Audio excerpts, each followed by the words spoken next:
السلام علیکم۔ ایک اور گفتگو میں خوش آمدید، جہاں ہم آپ کے بھیجے گئے مواد کا گہرائی سے جائزہ لیتے ہیں۔ آج کا موضوع لگتا تو بہت جانا پہچانا ہے، اسلام میں شادی کی اہمیت۔ جی ہاں، بہت بنیادی موضوع سمجھا جاتا ہے۔ بالکل، لیکن ہم کوشش کریں گے کہ صرف بنیادی باتوں سے آگے بڑھیں، دیکھیں کہ یہ صرف ایک سماجی ضرورت یا آپ کہیں رومانوی تعلق ہی نہیں ہے۔ اس سے بڑھ کر ہے۔ ہاں، یہ ایک عبادت ہے، ایک ذمہ داری اور اللہ کی سنت بھی ہے۔ ہمارے پاس جو مواد ہے وہ سنت، حدیث، شادی کی ذمہ داریوں اور فوائد، ان سب پر مبنی ہے۔ جی، تو مقصد صرف یہ دہرانا نہیں کہ شادی اہم ہے، نہیں، بلکہ یہ سمجھنا ہے کہ اسلامی نقطہ نظر سے اس کی اصل گہرائی کیا ہے۔ خاص طور پر ان لوگوں کے لیے جو شاید پہلے سے کچھ جانتے ہوں۔ صحیح کہا۔ ہم دیکھیں گے کہ یہ تصور ایمان پر، کردار سازی پر، یہاں تک کہ ہمارے سماجی ڈھانچے پر کیسے اثر ڈالتا ہے۔ بات تو شروع ہوتی ہے بالکل شروع سے، انسان کی فطرت میں ہی ہے ایک ساتھی کی تلاش۔ جی، یہ کوئی بعد کی ایجاد نہیں ہے۔ نہیں، قرآن خود کہتا ہے نا کہ جوڑے اس لیے بنائے گئے تاکہ وہ ایک دوسرے سے سکون حاصل کریں، لِتَسْكُنُوا إِلَيْهَا۔ یہ سکون کا لفظ بڑا معنی خیز ہے، اس پر شاید ہم بعد میں تھوڑی اور بات کریں۔ جی بالکل، اور یہ سکون یا جسے سکینہ بھی کہتے ہیں، یہ صرف کوئی جذباتی راحت نہیں ہے۔ اچھا؟ یہ ایک گہری روحانی اور آپ کہیں نفسیاتی طمانینت ہے، جو ایک مستحکم بامقصد رشتے سے ملتی ہے۔ اسلام شادی کو صرف دنیاوی ضرورت کے طور پر نہیں دیکھتا، اسے تو نصف ایمان تک کہا گیا ہے۔ نصف ایمان، جی، یہ بات بہت اہم ہے۔ جی، یہیں سے بات دلچسپ ہو جاتی ہے، یہ صرف کوئی محاورہ نہیں ہے۔ صحیح۔ تو آئیے اسی نقطے سے شروع کرتے ہیں۔ پہلی انسانی جوڑی حضرت آدم اور حضرت حوا علیہ السلام، جی، ان کا قصہ ہمیں بتاتا ہے کہ یہ تعلق انسان کی تخلیق کے ساتھ ہی شروع ہوا۔ اللہ کے منصوبے کا حصہ تھا۔ بالکل ابتدا سے۔ یہیں سے نسل انسانی آگے بڑھی۔ تو یہ کوئی سماجی ارتقاء یا کوئی رسم نہیں، یہ فطرت ہے۔ اور اسی فطری بنیاد کو اسلام نے مزید مضبوط کیا ہے۔ شادی کو صرف جائز نہیں کہا، بلکہ اس کی حوصلہ افزائی کی، اسے سنت قرار دیا۔ سنت، اور یہ اہم ہے کہ یہ کسی نبی کی ذاتی پسند نہیں، بالکل نہیں۔ بلکہ ایک مستقل سنت ہے، ایک راستہ جس پر چلنے کی تاکید ہے۔ جی، تاکید ہے۔ اور یہ تاکید بہت واضح ہے۔ نبی کریم صلی اللہ علیہ وسلم کی وہ مشہور حدیث ہے، مفہوم ہے کہ النکاح من سنتی، فمن رغب عن سنتی فلیس منی۔ جی، یعنی نکاح میری سنت ہے اور جو میری سنت سے منہ پھیرے اس کا مجھ سے کوئی تعلق نہیں۔ یہ تو بہت سخت الفاظ لگتے ہیں۔ ہے تو سخت، لیکن یہ اس کی اہمیت واضح کرتے ہیں۔ کیسے؟ دیکھیں، یہ الفاظ شادی کو ایک اختیاری عمل سے اٹھا کر ایک بنیادی اسلامی عمل بنا دیتے ہیں۔ سنت سے منہ پھیرنا صرف ایک عمل چھوڑنا نہیں ہے، یہ اس راستے سے ہٹنا ہے جو نبی نے تجویز کیا۔ تو اس سے ظاہر ہوتا ہے کہ شادی صرف ذاتی معاملہ نہیں رہی، اچھا، بلکہ یہ امت کے اجتماعی تشخص کا، اس کی روحانی صحت کا حصہ ہے۔ واہ، یہ تو ایک بالکل مختلف زاویہ ہے۔ اور پھر وہ دوسری حدیث کہ شادی کرنے والے نے اپنا آدھا دن مکمل کر لیا۔ جی، ہمارے ذرائع میں بھی اس کا ذکر ہے کہ اپنی ایمان کی عادات کو پورا کرتا ہے۔ جی، عام طور پر تو اس کی تشریح یہی ہوتی ہے کہ جنسی خواہشات جائز طریقے سے پوری ہوئیں اور بندہ گناہ سے بچ گیا۔ کیا یہ کافی ہے؟ دیکھیں، یہ تشریح درست تو ہے، لیکن شاید پوری تصویر نہیں دکھاتی۔ اچھا؟ آدھا دین مکمل کرنے کا مطلب صرف گناہ سے بچنا نہیں، اس میں اور بہت کچھ شامل ہے۔ مثلاً؟ ذمہ داری قبول کرنا، صبر، برداشت، اثار، حقوق ادا کرنا، ایک خاندان کی پرورش، یہ سب اہم دینی اور اخلاقی پہلو ہیں۔ شادی تو ایک عملی تربیت گاہ ہے جہاں انسان کا کردار بنتا ہے۔ صحیح۔ جب کوئی ان ذمہ داریوں کو نبھاتا ہے تو اس کا ایمان صرف نظریاتی نہیں رہتا، وہ عملی شکل اختیار کرتا ہے۔ اچھا، اس لحاظ سے یہ ایمان کے ایک بڑے حصے کی تکمیل ہے۔ یہ واقعی ایک بہت وسیع مطلب ہوا، یعنی یہ صرف بچنا نہیں بلکہ فعال طور پر کچھ کرنا ہے، کردار سازی کا عمل۔ بالکل، فعال عمل ہے۔ اچھا، آپ نے شروع میں سکینہ کا ذکر کیا تھا، قرآن میں جو میاں بیوی کے تعلق کے حوالے سے آیا ہے۔ جی، ہمارے ذرائع میں بھی نفسیاتی اور جذباتی تسکین کا ذکر ہے۔ یہ سکینہ آخر ہے کیا؟ یہ عام خوشی یا راحت سے کیسے مختلف ہے؟ سکینہ کا ترجمہ عام طور پر سکون یا طمانینت کرتے ہیں، لیکن اس کا مطلب صرف یہ نہیں کہ پریشانی نہ ہو۔ اچھا، یہ ایک مثبت کیفیت ہے، ایک گہری اندرونی شانتی، تحفظ کا احساس اور ایک دوسرے کے ساتھ ہم آہنگی۔ شانتی۔ یہ وہ سکون ہے جو اللہ کی طرف سے آتا ہے، جب دو لوگ اس کے حکم کے مطابق ایک جائز، محبت بھرے رشتے میں جڑتے ہیں۔ اللہ کی طرف سے؟ جی، یہ وقتی خوشی سے زیادہ پائیدار ہے، گہرا ہے۔ یہ ایک دوسرے کی موجودگی میں ملنے والا وہ اطمینان ہے جو انسان کو دنیا کی پریشانیوں سے لڑنے کی طاقت دیتا ہے۔ سبحان اللہ، یہ تو بہت خوبصورت وضاحت ہے۔ مطلب یہ صرف جذباتی سہارا نہیں ہے، یہ ایک روحانی کیفیت ہوئی۔ جی بالکل، ایک روحانی کیفیت۔ اچھا، ذرائع میں دوسرے فوائد بھی بتائے گئے ہیں، جیسے بچوں کی مثبت پرورش اور گھر کا محفوظ ماحول۔ جی یہ تو ظاہر ہے، لیکن اسلامی نقطہ نظر سے اس کی کیا خاص بات ہے؟ دیکھیں، اسلامی نقطہ نظر سے بچوں کی پرورش صرف ایک سماجی ذمہ داری نہیں ہے، نہیں، یہ ایک امانت ہے۔ اللہ کی طرف سے امانت۔ جی۔ اور شادی وہ ادارہ ہے جو اس امانت کی حفاظت اور صحیح نشوونما کے لیے بہترین ماحول دیتا ہے۔ بہترین ماحول۔ ایک مستحکم اسلامی گھرانہ جہاں والدین میں محبت ہو، عزت ہو، دینی اقدار ہوں، وہ بہترین جگہ ہے جہاں اگلی نسل دین اور دنیا دونوں میں کامیاب ہونے کی تربیت پاتی ہے۔ یہ صرف بچوں کو پالنا نہیں ہے، یہ معاشرے کے مستقبل کے لیے صالح افراد تیار کرنا ہے۔ صحیح، تو یہ معاشرے کی تعمیر بھی ہوئی۔ بالکل۔ اور تیسرا فائدہ جو ہم نے پہلے بھی تھوڑا ذکر کیا کہ یہ خود ایک عبادت ہے، حلال طریقے سے زندگی گزارنا اللہ کے حکم کی پیروی ہے۔ جی۔ کیا اس کا مطلب یہ ہے کہ شادی شدہ زندگی کے جو روزمرہ کے عام کام ہیں وہ بھی عبادت بن سکتے ہیں؟ بالکل بن سکتے ہیں، نیت اور عمل پر منحصر ہیں۔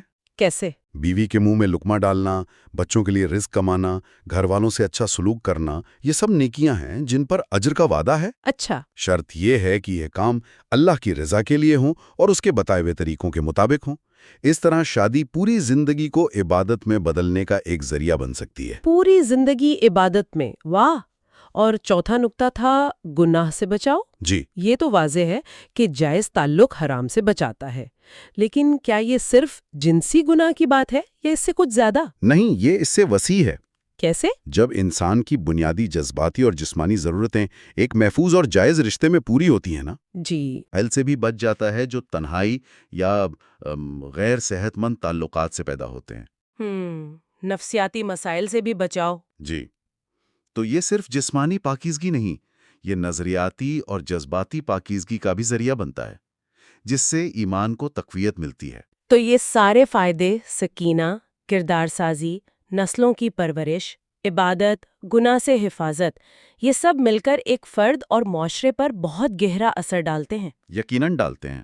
یہ صرف ذاتی خوشی کا معاملہ نہیں رہا، یہ تو ایک مضبوط سماجی ڈھانچے کی بنیاد ہے۔ بالکل، ایک صحت مند خاندان معاشرے کی بنیادی اکائی ہے۔ جب خاندان مضبوط ہوں گے تو معاشرہ بھی مضبوط ہوگا۔ صحیح۔ اسلام نے شادی کے ذریعے اسی بنیادی اکائی کو تحفظ دیا ہے، استحکام دیا ہے، اور اس کا اثر صرف مسلمانوں تک نہیں رہتا۔ ایک مستحکم معاشرہ تو سب کے لیے بہتر ہے۔ بالکل صحیح، لیکن جیسے ہر قیمتی چیز کے ساتھ ہوتا ہے، یہ فائدے ذمہ داریوں کے ساتھ آتے ہیں۔ جی ہاں، ذمہ داریاں بہت ہیں۔ شادی صرف حقوق لینے کا نام نہیں، فرض ادا کرنے کا بھی نام ہے، اور یہاں بھی نبی کریم صلی اللہ علیہ وسلم کی رہنمائی ہے۔ وہ حدیث بہت مشہور ہے، تم میں سے بہترین وہ ہیں جو اپنے اہل خانہ کے ساتھ بہترین سلوک کرتے ہیں۔ جی، اور یہ بہترین سلوک یا خیر کا معیار کیا ہے؟ یہ تو بہت بلند لگتا ہے۔ ہے بھی بلند۔ یہ صرف پیسے دینے یا مار پیٹ نہ کرنے تک محدود نہیں۔ نہیں، اس میں محبت، احترام، ہمدردی، مشورہ کرنا، ایک دوسرے کی غلطیوں کو معاف کرنا، یہ سب شامل ہے۔ یہ احسان کا درجہ ہے۔ احسان؟ یعنی کام کو خوبصورتی سے، بہترین طریقے سے کرنا۔ اچھا، خوبصورتی سے کرنا۔ ہمارے ذرائع میں کچھ خاص ذمہ داریوں کا بھی ذکر ہے۔ جی، جیسے ایک دوسرے کے حقوق کا خیال رکھنا، آپس میں مدد کرنا، تعاون کرنا، محبت، عزت اور صبر کا رشتہ رکھنا، مالی اور عملی ذمہ داریاں نبھانا، اور سب سے اہم شاید آپس میں بات چیت اور احترام۔ جی، بات چیت اور احترام۔ یہ فہرست تو اچھی ہے، لیکن عملی زندگی میں ان ذمہ داریوں میں توازن کیسے ہو، بیلنس کیسے رکھا جائے، خاص طور پر جب اختلاف ہو جائے؟ دیکھیں، اسلام نے اس توازن کے لیے بھی واضح ہدایات دی ہیں۔ قرآن میں مرد کو قوام کہا گیا ہے۔ قوام؟ جی، جس کا مطلب صرف حاکم نہیں بلکہ محافظ اور کفیل ہے۔ محافظ اور کفیل۔ جی، دوسری طرف بیوی کے بھی واضح حقوق اور ذمہ داریاں ہیں۔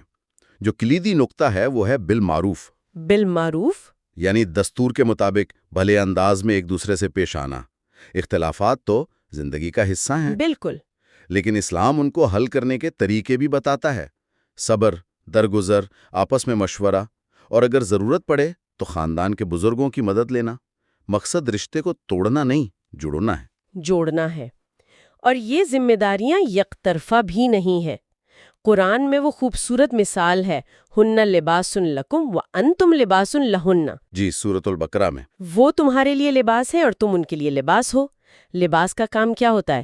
حفاظت کرنا، زینت دینا، عیب چھپانا۔ بالکل۔ یہ کتنی گہری تشبیہ ہے میاں بیوی کے تعلق کے لیے۔ یہ واقعی غیر معمولی تشبیہ ہے۔